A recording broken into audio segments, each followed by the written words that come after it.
May mga bagay na mahirap alamin at may mga katanungan na mahirap sagutin.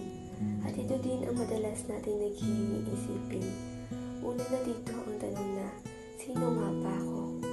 Isa ito sa mga katanungan sa aking isip na hindi ko masagot sapagkat sino nga ba talaga ako? Alam ko na ako isang pangkaraniwang babae na nagngangalang Marshall na ipinanganak noong ika-14 na Oktubre taong 2005 at 18 na taong gulang. Nakatira sa Ganus, Pantabangan, Nueva Ecija at anak nila Ginoo at Ginang Celia Barcelo at Jolimar Barcelo. Alam natin na ang mga sagot na ito ay hindi sapat upang masagot ko ang tanong na sino ba talaga ako.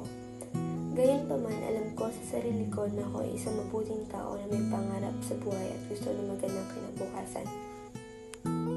Ano naman ang layunin ko sa buhay? Ito ang madalas ko na itinatanong sa aking sarili na kung ano nga ba talaga ang layunin ko sa buhay.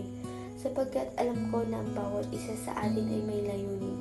Ngunit ano nga ba talaga ang aking layunin? Katawa-tawang isipin na kahit ilang beses kong tanungin ang aking sarili, ay hindi ko pa din masagot ang katanungan na ito.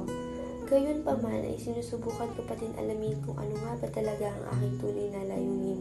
Sa ngayon ay mahirap, komplikado at walang tamang salita ang may sasagot ko sa tanong na ito.